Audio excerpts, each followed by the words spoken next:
अस्सलाम वालेकुम, आप देख रहे हैं कलीम भट्टी टॉक्स। आज की वीडियो शुरू करने से पहले आप इस शख्स को जानते हैं? आई एम श्योर आप जानते होंगे। ये 3 दफ़ा हमारे मुल्क के प्राइम मिनिस्टर रह चुके हैं और इनका नाम है मियां मोहम्मद नवाज शरीफ। तो आज की जो वीडियो लेकर आया हूँ वो इसलिए लेकर आया हूँ कि मैं ये प्रेडिक्ट कर रहा हूँ कि ये चौथी दफ़ा भी पाकिस्तान के वज़ीर आज़म बनेंगे। और उसकी रीज़न ये है कि हमारे पाकिस्तान के अंदर नवाज शरीफ साहब की जो पॉलिटिक्स है उसका क्या दायरा कार है और वो क्यों इतने कामयाब होंगे और वो क्यों चौथी दफ़ा प्राइम मिनिस्टर बनेंगे। This I wanted to prove throughout my video, so stay tuned with that one. तो 3 दफ़ा प्राइम मिनिस्टर बने। Let me give you bit of brief history on that one. पहले फाइनेंस मिनिस्टर बने, फिर chief minister Punjab बने और ये सारा कुछ ज़िया उल हक साहब के दौर में हुआ।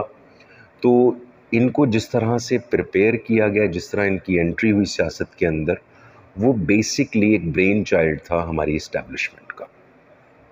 तो इस्टेब्लिशमेंट ने इनको मोहरे के तौर पे प्रेजेंट किया और he was so kind enough कि इन्होंने पावर ग्रैबिंग जब शुरू की तो इन्होंने हर वो काम करने की कोशिश की जो इनके बॉसेस कहते थे। हाउएवर जब ये प्राइम मिनिस्टर बनना शुरू हुए तो फिर क्योंकि चेंज ऑफ गार्ड्स होता है, चेंज ऑफ इस्टेब्लिशमेंट होती रहती है, तो आइडियोलॉजी भी चेंज होती रहती है। तो इन्होंने 3 दफ़ा प्राइम मिनिस्टर दिए। इनके क्रेडिट पे है न्यूक्लियर ब्लास्ट, वो इनके क्रेडिट पे है मोटरवेज, इंडस्ट्रियलाइजेशन। तो बेसिकली एक बिजनेसमैन होने के नाते इन्होंने जो स्टाइल ऑफ पॉलिटिक्स अपनाया उसका एक ही तरीका था और वो था deal. How to deal, deal लेन देन कैसा करते हैं। He is a very shrewd, very intelligent. ये जो डील करते हैं वो जिस शख्स से करते हैं उसकी हैसियत से ज़्यादा की डील करते हैं। That's their one quality. और इनकी डील का आप नतीजा देख लें कि ये वाहिद शख्स है जो मुल्क से 2 दफ़ा डील करके बाहर जा चुके हैं। Even he was convicted. So how clever he is. इनका एक जो स्लोगन है, कुछ खाता है तो कुछ लगाता भी तो है। He is actually true. और कुछ तो और कुछ लोगों की पॉलिसी पर हमेशा इन्होंने पॉलिटिक्स की। इनको लॉन्च जब किया गया तो इन्होंने करप्शन के जो जितने भी इल्ज़ामात थे वो बीबी के ऊपर लगाए, क्योंकि इनको काउंटर करने के लिए पीपल्स पार्टी को एंटी पीपल्स पार्टी के तौर पे पेश किया गया। लोगों ने इसको पसंद किया। तो मुल्क में जब दो ही तरह के वोट बैंक थे, 80s की बात कर रहा हूँ, एक था प्रो भुट्टो और एक था एंटी भुट्टो। तो इन्होंने फिर एंटी भुट्टो के जो भी नारे थे वो अपनाए। उसमें इस्लामाइजेशन देख लीजिए, उसके अंदर आप देखिए एक दफ़ा पे ये अमीरुल मोमिनीन के ख़िताब से भी नवाजे गए थे। तो इनको पीपल्स पार्टी को काउंटर करने के लिए लेकर आए।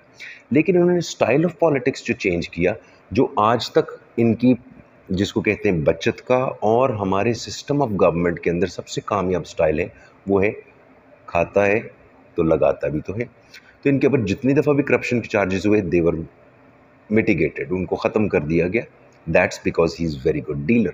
तो इनका जो मोटो है वो पावर ग्रैबिंग है और ही इज़ बिकॉज इनको प्रोटोकॉल की आदत है, because he belong to a business family. तो ये प्रोटोकॉल फ्रीक भी कह सकते हैं। तो इन्होंने अब तक जितनी भी पॉलिटिक्स की है वो प्रोटोकॉल को हासिल करने के लिए की है।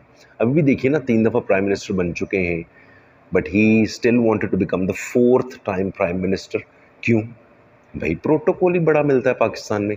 लंदन दी सड़कों को पुछदा कोई नहीं, ठीक है ना? वहाँ पे लोग बाहर नहीं निकल सकते हैं। तो जो प्रोटोकॉल पाकिस्तान में है उसको ये बिल्कुल समझते हैं।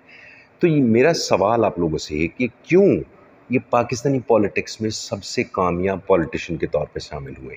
उसकी एक रीज़न है और मैं ये साबित करना चाहता हूँ इस वीडियो के थ्रू कि नवाज शरीफ साहब की जो मेंटालिटी है, जो एक ये नशा है, जो ये थॉट प्रोसेस है, वो हमारे पाकिस्तानी को सूट क्यों करता है। That is the whole objective of this talk today.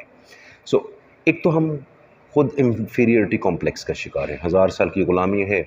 हमसे बाहर में पहले जो मुग़ल आते रहे, जिन वो हम पे कब्ज़ा करके जाते रहे, तो हमने उनको वेलकम किया। हमें पावर अट्रैक्ट करती है, एक नॉर्मल बच्चे को भी अट्रैक्ट करती है कि जो पावरफुल होगा हम उससे खुद ब खुद मुतासिर हो जाते हैं। तो हमारे इंफीरियरिटी कॉम्प्लेक्स अभी तक नहीं मरे। तो जिसकी वजह से जब हमारे सामने कोई पावरफुल आदमी आता है, वड्डियां गड्डियां ठाठ बाट होण, शूका शाका होण, we get impressed with that one.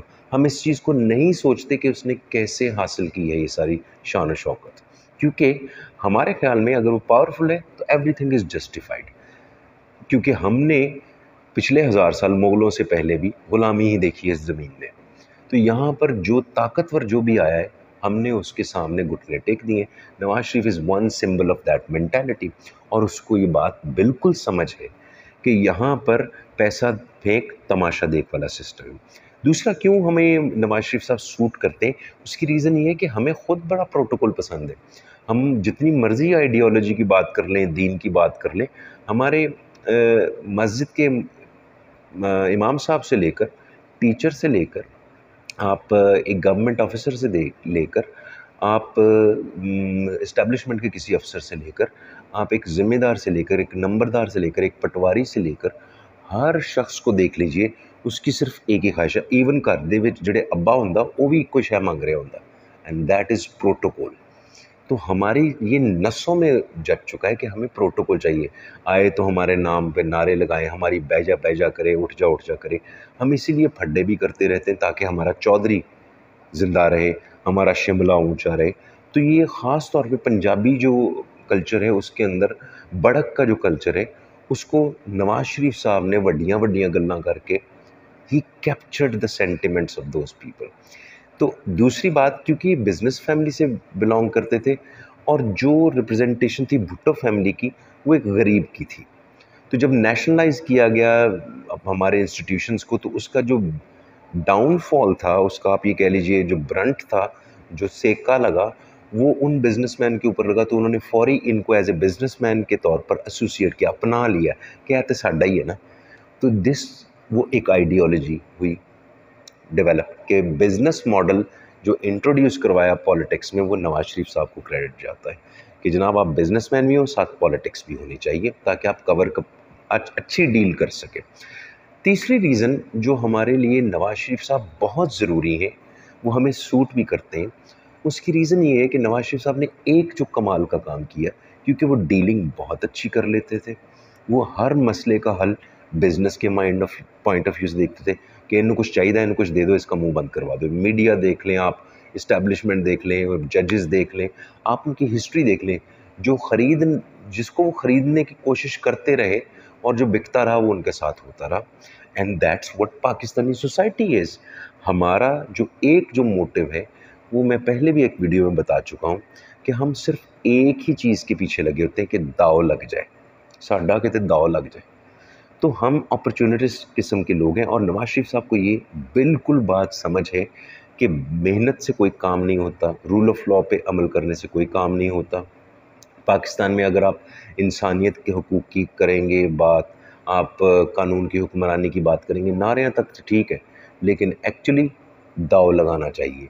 तो वो 2 दफ़ा दाव लगाकर पाकिस्तान से जा चुके हैं, दाव लगाकर 3 दफ़ा वो वज़ीर आज़म बन चुके हैं, चौथी दफ़ा फिर दाव लगा लेंगे वो। तो बेसिकली हमारे पाकिस्तान की पॉलिटिक्स के अंदर नवाज शरीफ साहब हमारी जो एक्चुअल रिप्रेजेंटेशन है, मैं खुद भी अपने आप को जब देखता हूँ तो मुझे भी प्रोटोकॉल चाहिए। मैं पैसा लेकर करूँगा क्या? जेफ बेज़ोस की तरह मैं फिरूँगा तो नहीं, मार्क ज़करबर्ग की तरह कोई बड़ी गाड़ी तो नहीं लूँगा।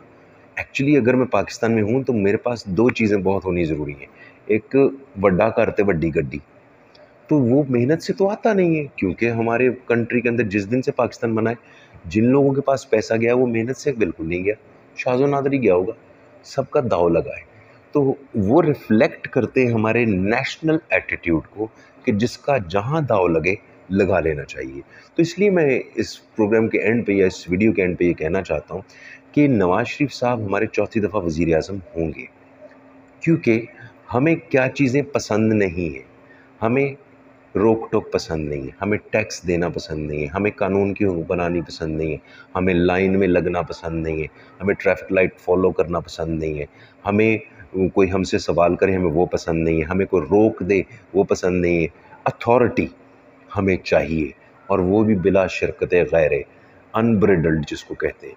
तो उसके लिए हमारे पास सिर्फ एक ही चीज़ होनी ज़रूरी है कि हमारा कहीं ना कहीं दाव लग जाए। जितने हमारे ब्यूरोक्रेट्स हैं, जितने हमारी पार्लियामेंटेरियंस हैं, जितने हमारे इस्टेब्लिशमेंट के बंदे हैं, वो सिर्फ़ और सिर्फ एक चीज़ की तलाश में है, और वो है दाव। और उसके दाव की जो उन्होंने मेंटालिटी सीखी है, वो नवाज शरीफ साहब के बेहतरीन जिसको कहते हैं हिकमत अमली से सीखी है। इसीलिए इमरान बेचारा साडा और सड़कों पर क्यों रोल रहा है? बिकॉज ही इज़ आस्किंग, उस कौम से हमसे कह रहा है मेहनत कर लो, लाइन में लग जाओ, अपने मौके का इंतज़ार करो, किसी से ज़्यादती ना करो। ले, ये कैसे हो सकता है?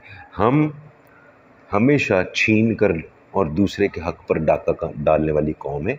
साडा जिथे दा लगेगा वो हम लगा लेंगे, वो चाहे मस्जिद की टूटी क्यों ना हो, चाहे वो जूती क्यों ना हो, चाहे वो हमारे कौमी ख़जाना क्यों ना हो, चाहे वो हमारे आप छोटी से छोटी आप जिसका दाव लगा, आप एक टेस्ट करके देख लें कि हम एज़ ए कौम हम हैं क्या? हम प्रोटोकॉल फ्रीक हैं, इन्फीरियरिटी कॉम्प्लेक्स का शिकार हैं, आइडेंटिटी क्राइसिस हमको है, और इन सब को कवर करने के लिए हमें एक चीज़ चाहिए, protocol, protocol, protocol. That is why I am saying this one, Nawaz Sharif will become Prime Minister of Pakistan 4th time. Allah Hafiz.